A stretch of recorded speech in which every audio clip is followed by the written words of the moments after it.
मतलब Barça fan, मुझे एक बात बताओ, और कोई काम नहीं क्या तुम्हें हेट वॉच करने के सिवा? 3:30 बजे तक तुम जागे, करवाली भी जीती उसके बाद। मतलब तुम्हें जेन्युइनली लगा था, सच में तुम्हें ये लगा था कि सेल्टा वीगो के अगेंस्ट पॉइंट्स ड्रॉप करेंगे हम, वो भी अपने 124th बर्थडे पे? नहीं भाई, बर्थडे की इज्जत रख ली हमने, रात को केक वेक भी काटना था, पार्टी शार्टी भी करनी थी, 3 पॉइंट्स पॉकेट में डालकर लेकर आए हैं। तुम्हारा मैच एथलेटिक क्लब के साथ है, जीत जाना, 1 पॉइंट का फर्क बचेगा, नहीं तो ला लीगा की रेस फिर से जिंदा हो जाएगी। So all the best Barcelona.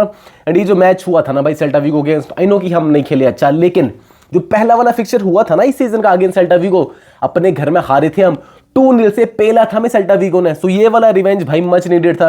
And उनके होम में जाके हमने भी एक विन निकाल ली। कैसे निकाल ली? रो के, गिर के, पड़ के, घुटने टेक दिए हमने भाई, पर फिर भी किसी तरह जीत गए। मैं खुश हूं भाई। ऐसे टाइम पे जब हमारी टीम सारी हॉस्पिटल में, कोई घुटने तोड़वा के बैठा है, किसी के दांत में दर्द है, किसी के ACL इंजरीज हो गई हैं भाई, अब क्या ही करें।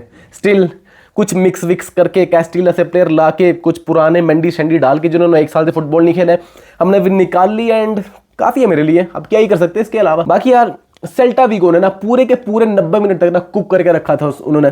बॉल मूवमेंट उनकी ज़्यादा बेटर थी, पोजीशनिंग उनकी ज़्यादा बेटर थी। ये तो किस्मत अपने हाथ में नहीं होती ना। एंड कोई नॉर्मल डे होता जो कि रियल मैड्रिड की हमेशा किस्मत खराब ही रहती है, तो आराम से 3-1 से हम हार रहे थे ये वाला मैच। साथ में कोड तो अभी नहीं होता, तब तो हार ही जाते भाई।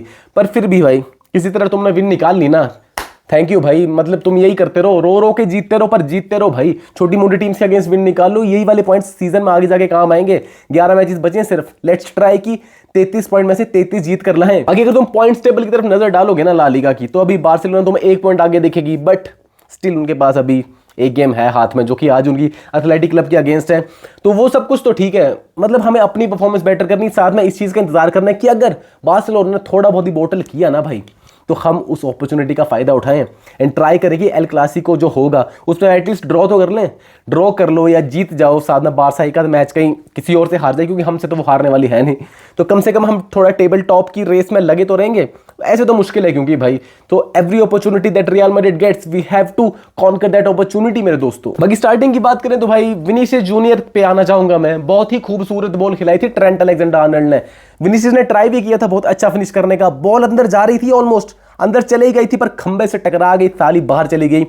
इससे पिछले मैच में भी विनी फिनिश नहीं कर पाया था, वो 1-on-1 विद गोलकीपर, यहां पर भी फिनिश नहीं कर पाया, पर ठीक है थोड़ी किस्मत भी खराब है। ऑलमोस्ट विनी के साथ ऐसा ही होता था हर बार की बाउंस करके बॉल अंदर चली जाती थी, या साली बाउंस करके ही बाहर चली जाती है। क्योंकि अगर तुमने वो चाउमिनी वाला गोल देखा है ना, सेट पीस पे गोल किया हमने, ट्रेंट टू आर्दा गुलर टू चाउमिनी, चाउमिनी का बढ़िया फिनिश, चाउमिनी का भी सीधे पोस्ट पे लगा था, पर पोस्ट पे लग के वो गोल अंदर गया। ये बंदा हर मैच में गोल स्कोर करने भी लग गया, इसीलिए मैं बोलता हूँ इसे that he is currently the best DM in the world. Her match में मैन ऑफ द मैच लेके जा रहा है भाई, यूसीएल के मैचेस हो या ला लीगा के मैचेस हो, क्रेजी फॉर्म में चले ये बंदा। एंड ऐसे बंदे चाहिए भाई मुझे। मतलब बंदे को खबर मिली कि रॉड्री आ सकता है भाई रियल मैड्रिड में, तो प्राइम पे खेलने लग पड़ा चाउमिनी अपने, जैसे फ्रांस के लिए खेलता था। तो चाउमिनी स्टे लाइक दैट भाई, डिफेंसिवली भी बहुत ज्यादा हेल्प करता है। डिफेंडिंग मिडफील्डर तो दुनिया का बेस्ट है ही, लैंड अब तो गोल भी स्कोर करने लग गया, उससे ज्यादा क्या एक्सपेक्ट करें भाई हम। बाकी पहला गोल स्कोर करके सेल्टा वीगो ने थोड़ा बॉल रखने का ट्राई किया, मतलब थोड़ी पोजीशन रख रहे थे, वो चाह रहे थे कि भाई बस रियल मैड्रिड ना मार पाए गोल। एक टाइम पे 5 तो क्या 6-6 बंदे उन्होंने बैक लाइन पे खिला के रखे थे, मिडफील्ड में ज्यादा बेटर कंट्रोल दिखा रही थी भाई वो, एंड बॉल को क्या सर्कुलेट कर रही थी, एक एक पास में पूरा प्रेशर रिलीज कर रहे थे उनके विंग बैक्स। एंड थोड़ा उसी वजह से थोड़ा प्रेशर में आए होंगे भाई रियल वाले। एक अटैक बना था, उसके बाद उसी अटैक में काउंटर अटैक बनाया सेल्टा वीगो ने, भगाई उन्होंने बॉल, ट्रेंट था वहां पे भाई। अब ट्रेंट को क्या ही बोलूं, मतलब इजीली वो रोक सकता था उस बॉल को। हाँ मतलब ठीक है कि वो इनसाइड ना आके आउटसाइड गया ताकि अच्छी पोजीशन पे हो, पर जैसे ही सेल्टा के प्लेयर ने चॉप किया ना भाई, ट्रेंट वहीं रह गया, बॉल ही देखता रह गया वो। एंड उस गोल के लिए ना भाई हमारे 5 बंदे थे बॉक्स के अंदर एंड सेल्टा वीगो के सिर्फ 2 बंदे थे, स्टिल हम वो गोल नहीं रोक पाए। तो ये वाली चीजें थोड़ी भाई देखने पड़ेगी। चाउमिनी भाई तेरे पीछे से बंदा निकल के आ गया, बस यही मिस्टेक थी चाउमिनी की, बाकी इसने गोल स्कोर कर दिया तो तुम इसे माफ कर सकते हो। पर सेंटर बैक भाई बॉल देखते रहे पूरा मैच में, ये चीज मुझे पसंद नहीं आई भाई। आई नो कि रूडिगर भी इंजरी, मतलब दवाइयां खा के खेलता रहा पूरा सीजन। असेंसियो है जो पिछले मैच में पूरा बेहोश हो गया था, अभी आ रहा है तो ऑलरेडी अलग इंजरी से भी गो थ्रू कर रहा है, तो ज्यादा बातें नहीं करेंगे सेंटर बैक्स के बारे में।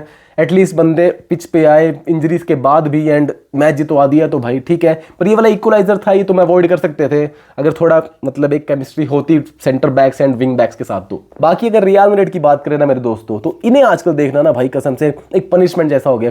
बहुत ही गंदा फुटबॉल खेलते हैं भाई, पासिस नहीं निकाल पाते हैं, गलती से किसी ने पीछे 5 बंदे खड़े कर दिए ना, इनसे गोल नहीं होते भाई।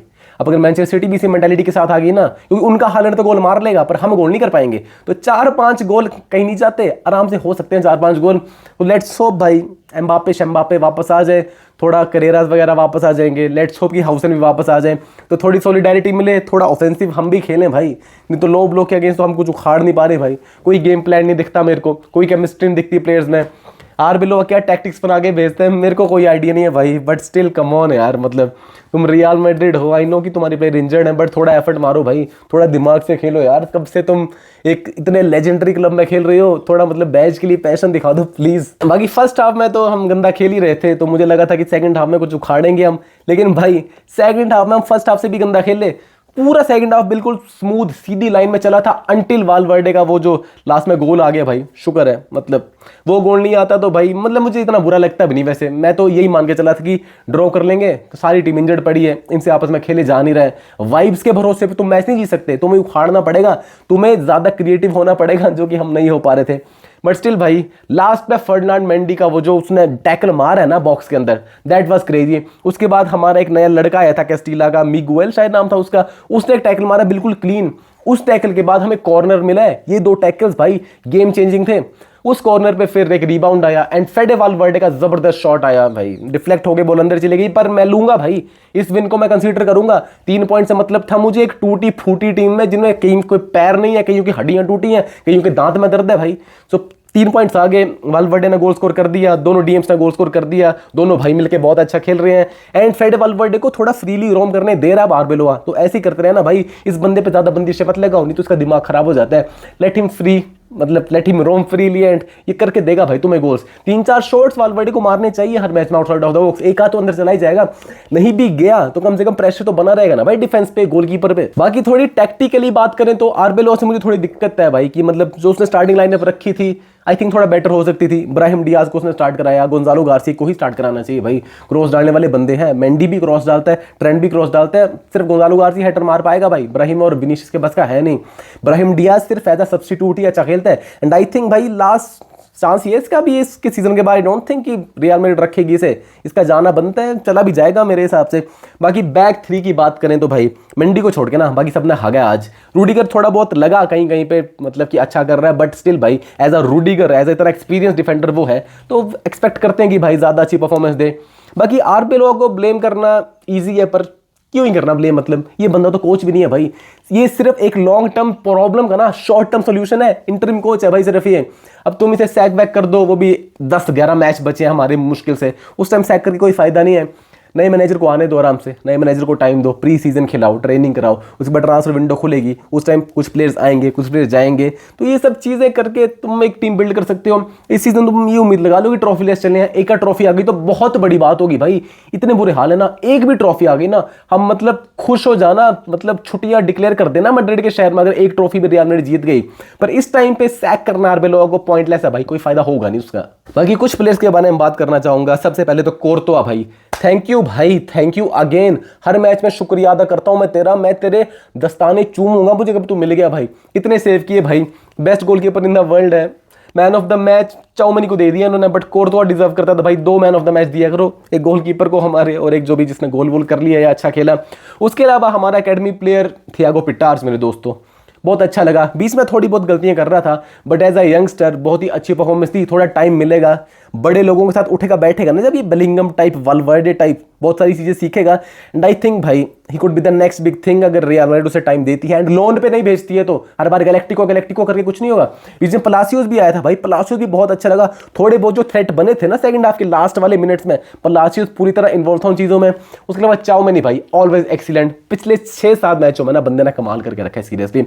वालवर्डे थोड़ा मतलब ऑफ लग रहा था बीच में, आई नो तब वो ट्रेंट वाली सिचुएशन जो थी, जो गोल पड़ा उस टाइम थोड़ा वालवर्डे को आना चाहिए था बैक करने, पर ठीक है गोल कर दिए बंदे ने, वो भी क्लच गोल लास्ट मिनट में, तो मैं माफ करूंगा भाई वालवर्डे, तेरी गलती है, ऐसे ही खेलते रहना, शॉर्ट बोर्ड लेते रहो।